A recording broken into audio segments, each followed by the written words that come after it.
Hi, and welcome to Plugged In, the OB Gaming series where we share insights from industry leaders and innovators. I'm Kathryn Spetch, Executive Search Consultant in our global gaming practice here at Odgers. Now, today is our very first session of 2023. Not entirely sure how we got here. I was just saying to Saad, but we did, which is a good thing. And what better way to get the year started than speaking with the brilliant Saad Choudri, Chief Exec of Miniclip. Hi, Saad. I should say Happy New Year as well, given this is the first time we've spoken. Happy New Year, Catherine. How are you? Yes, I'm good. I'm good. So in 2023, I've made it here. So that's it's a good start, isn't I it? think we've all made it. We've all made it. It's Yeah. happening. Yeah. Exactly. So quick intro to Saad. He has been with Miniclip for 11 years now. He'll correct me if I'm wrong with any of this, I'm sure. And in C-suite roles with them for the last 8, stepping into the role of chief exec in late 21. And since then, he's had a positive impact as a leader. That's definitely already been felt from the genius acquisition of Cybo through to opening a sustainable Lisbon studio. There's an awful lot happening at Miniclip. And with various headwinds facing mobile, who better to get the opinion of than Saad? So I have a couple of questions to put to him today, and we'll see what comes out of it. So as I said, obviously, various headwinds, either already impacting or set to impact, or certainly being talked about impacting mobile games. So in your mind, Saad, what do you think is the biggest challenge facing mobile for 2023? Well, I think, it's been challenging, I think, across the gaming industry, across every industry. We've seen it. I think we don't need to go through the macroeconomic climate. I think we've covered that well. We know all the reasons as to why 2022 was challenging for the wider economy and in particular games. But I think that was one of the things that we have to recognize. And I think sometimes we don't recognize it enough, although we say it is, we were beneficiaries of the kind of stay-at-home economy. As the world was, facing a pandemic, we all were forced to stay at home, and gaming is certainly one of the beneficiaries of that, right? And so we had unprecedented years in 2020 and 2021, and those accelerated the growth from what was a phenomenal growth period prior to that, and going from 2019 into 2020 and then 2021 and now into 2022, which by all intents and purposes it was a decline from 2021. But I think we all know the reasons for it, the world opening up again, and then also the additional factors. I think 23 is going to be as tough, but I think we're going to start seeing things improve. Well, I hope to. I want to be an optimist in that respect. But we are seeing some signs of that. The economy will still struggle probably. I still think it's going to be sluggish in terms of hiring, and in terms of overall headcount growth across many businesses. Last year we saw a swathe of layoffs and people making some challenging decisions across the tech sector, and in particular within gaming and within mobile gaming. We luckily have staved being clear of that. We didn't announce anything like that within Miniclip, but we've really been very prudent and sure-footed over the last couple of years because of that potential happening. There was always the understanding, I think, kind of midway through 21, we were like, look, this is good, and what happens after, the lockdowns end? And we didn't think it would continue, and it certainly didn't. But it probably was less of an impact than I had thought. I thought it would be actually maybe even a worse situation, and that didn't transpire to be the case.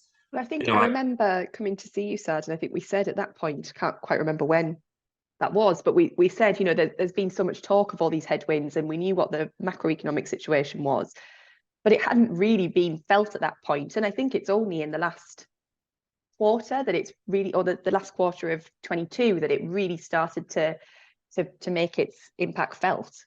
I think, yeah, I think that's right, Kathryn, and I think that's even the case now. So I think we are going to see that impact in 23 even more for us. But I do think by the end of it, we should start seeing. Well, I hope we start seeing improvements from there. But overall, if you look at it from a 19 to 22 perspective, we've seen growth, right? Especially in the mobile gaming market, we've definitely seen growth.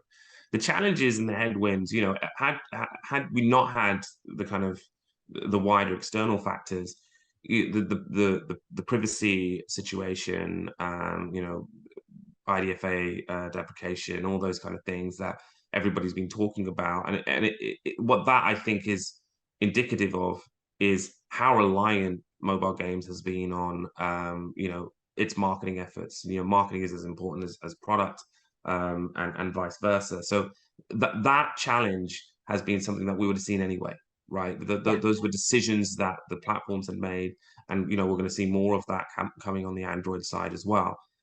So what that I think has meant is that just people have to approach things differently. But we've had those kind of things happen within the mobile gaming space before. There has been challenges to what you can and cannot do. There's been policy changes. Facebook have changed your ability to use their platform many years ago. So we've certainly had those kind of headwinds before in terms of the operational issues that mobile gaming companies face. The one thing that we've always faced, and the one thing that everybody always talks about, is reaching an audience, finding an audience. I mean, we've always had those challenges too. It's been very difficult for us, but we've always tried to do things a little bit differently. We've relied on different factors, and we had our biggest audience year ever in 2022. Of course, that helped with the Cyber acquisition, but without that, our audience was still seeing some growth in areas. So overall, we reach about 70 million DAU now. So that's a phenomenal number. It's about 400 million monthly active users, which I think makes us one of the bigger kind of audiences out there. Average retention rate is well above double digits. So it's all very good in terms of the audience. I think monetization we've seen as well hold pretty firm, especially with a certain cohort of users. But we are seeing a struggle in terms of acquiring new users as many others have seen. So it's about holding on to what you've got, and that is going to be I think a shift in mentality within the mobile gaming sector. There's going to be a lot more, and some of our studios are doing very well in this, but I think there's going to be a lot more kind of catering to individual users more, right? Making sure that the user journey for each of those individual users that come in, through the kind of data that we've got, through understanding of our users, through understanding what their journey will be like through our titles, will be an even bigger focus. Because once you've got the users in, you then have to make sure that you can provide them with the experience that they want. And that's not always about aggressive monetization, far from it, actually. Sometimes it's about being less aggressive around that, giving people more enjoyment, letting them play. And the vast majority of Miniclip users truly do play for free, and we like that. We want that to be the case. And I mean, you touched upon the Cyber acquisition there, and the fact that you don't always have to be aggressive with monetization. And to bring those two things together, I think it's, Cyber gave you some great IP as an acquisition. And I think when you look at the numbers across the whole of the mobile industry for last year, hyper casual, as an example, is not doing well. The numbers are down. And I think having great IP is a huge coup. And it's kind of translated as you see, AAA titles coming onto mobile and doing phenomenally well last year. Diablo, as an example, it was brilliant in its first 5-6 weeks, whatever it was. And I think it's quite hard for hyper casual and some casual, if it's not a very well-known IP, to monetize now, given all of the changes with the IDFA changes and everything else. So do you feel as though that IP piece is really critical to success now, or more critical than it has been? Yes, I think IP is definitely a differentiator, and Diablo is there, but you also saw more Marvel Snap. So new type of game. Yeah, yes, it's been inspired by many things, but new type of game, but with established IP that people can understand and consume. I think IP is important. IP has been important from the very start, though, of mobile gaming. A game that doesn't get a lot of mention, a lot of love, but You know, Simpsons Tapped Out was a phenomenal game in the early stages of mobile. You know, that did a great job of leveraging IP. So IP has been very important. If you look at the top grossing games, a lot of them have IP associated with them, from Dragon Ball to Marvel to Star Wars as well. Those games do well, and I think it's just, again, it's about how do you attract an audience into your game, right? And having something that you're familiar with, something that there is fandom with, and something that people engage with is always going to be, you know, resonate more than others. That said, I don't think you always need to rely on IP. You know, sometimes you shouldn't just shoehorn IP into a game to kind of get over the kind of customer acquisition piece. When it makes sense, it's and done well, it works. But we've seen many examples where it doesn't. So I think the IP is very important. Subway, of course, is an IP that was created on mobile, and you know is one of the biggest. And that has certainly helped it kind of, you know, maintain relevance over the last 10 years, as has 8 Ball Pool for us. You know, it's you know, these are storied franchises within the mobile industry. But you know, I will say that obviously the AAA IP coming onto mobile is going to be something that we're going to see more of. Our parent company does a good job of that, and hopefully they will bring more. But I think that's great, because actually what that does is it brings more of the kind of, you know, what I would say the PC console gamer coming over to our space, and they realize that actually you can have fun in these experiences. It's not just all, you know, play a game, watch ad, or play a game, give me money. It's you can have genuinely good experiences there. But equally, I think we're going to see, you know, mobile IP go on to other platforms. You know, Genshin Impact is one that everybody talks about. I think there's some others that could really do well across the other platforms as well. So I think we're going to see it go both ways. Ultimately, you know, if there is a recognition of the IP, and you can make a great experience for the platform, then you are going to see people, you know, gravitate towards those, you know, regardless of what platform it's on. So yeah, I think we're going to see more AAA coming into mobile, but equally I think we're going to see some mobile IP going on to PC console as well. And obviously they're, I mean, really positive examples or kind of hopes for what's to come. Are there any, you know, when you look across what's happening, are there any things that you see as challenges, or people are viewing as challenges, that you think could be positive in the disruption of mobile games? Oh, interesting. Challenges which are positive. Well, I think, look, what tends to happen, which is potentially a good thing, and it's not always great comfort, but you know, when companies, you know, let go of people who have had a chance to learn and develop within a kind of a bigger audience, a bigger company, have access to greater data, and then go on and start their own companies. A lot of companies will spin off from this scenario, because people, you know, decide to go on their entrepreneurial journey. They might, you know, be forced into it to try and make something happen. So we're going to see some new things emerge, right? We'll see new companies emerge. We'll see new ideas come through, ideas that bigger companies just cannot invest in. So I think a lot of the times people think, oh, you're a bigger company, so you should be able to innovate and stuff like that. It's very difficult sometimes, because you have to make sure that, you know, the business is running well. So often it is the smaller team that can do, you know, something a little bit more innovative and kind of move things along. So I'm excited to see that. I'm excited to see what comes out of those teams. I think that's always a, you know, a benefit from challenging situations and challenging times.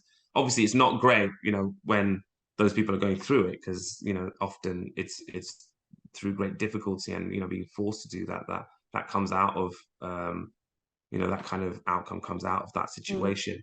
But that's sometimes very interesting to see, and something that is a potential benefit of that scenario. I think another thing that we might also get from this is, because, you know, we put a lot of effort, an incredible amount of effort, in making sure that the creative, in terms of our marketing around the games that we're presenting to the player base, is unique, or, you know, can be, you know, better performing.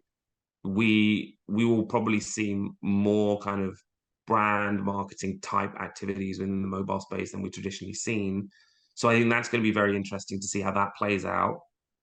I think we're already starting to see that already. But there is certainly going to be much more effort.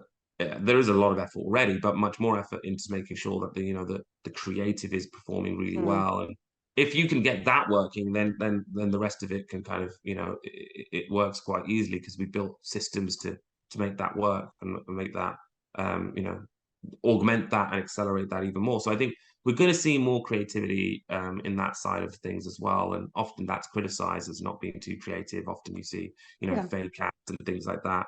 But I think we're gonna see a lot more differentiation. That said, I think the things which are tried and trusted and true will also be very successful and will continue to do great numbers. I mean, if you look at 2022, biggest games are still the kind of the usual names, right? The FIFAs, the Call of Duties, they're still there. So we'll see. No, absolutely. It's interesting the point you make about marketing, because I mean, from my perspective, whenever we're looking for a CMO as an example, if there's been a lot of interest from PC and console into looking at people from mobile that have honed their craft in mobile, because they're really sharp on the commercials, they have a fantastic understanding of performance marketing, albeit I don't always like that phrase, because actually all marketing should be performing, but that kind of digital sphere.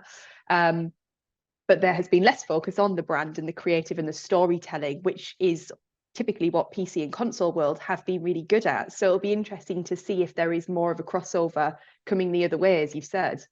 I mean, I'll be surprised if we don't. I'll be surprised if, and it depends how they integrate, it depends how they do this. But like, Take-Two and Zynga, there'll be some shared learnings from there, and you will start to see that happen. And I think as I've said, like AAA coming over to mobile, AAA IP coming to mobile, and vice versa. I think it will happen eventually. People keep talking about it as something that is a natural evolution, but I think we will stop talking about it being mobile, console, or PC. Yeah. I think we will just start talking about it as games, and then what platform you engage with. And it's a genre-based thing as well, isn't it? Because if you think about it, any negative connotations that kind of hardcore PC gamers would have about mobile, predominantly that comes from their view of the very hyper casual space. And that's it. Mobile is much broader and richer than that. And to your point, actually, I think we probably will get to a point where everything is one world of games, and it's either platforms or genres. Yeah, I agree with that statement. Yeah, exactly. So let's see how it plays out in 23. Yeah, no, absolutely. Thank you very much for your time, Saad. It's been brilliant. I'm looking at any of the questions I had to ask you, but I think you've answered them all in your first answer, which is pretty good going. Or I'm reading your mind. I don't know which one, but oh well, look, Kathryn, I'm just going to go behind the curtain. You sent the questions before, Kathryn, so that's why there's no magic here. You're very, very, very good, very good sport. But yeah, no, I think that's it from me today, Saad. So thank you very much for taking part, and I will look forward to catching up soon. Yeah, see you soon. Thanks. Bye. Thanks, Saad. Speak soon.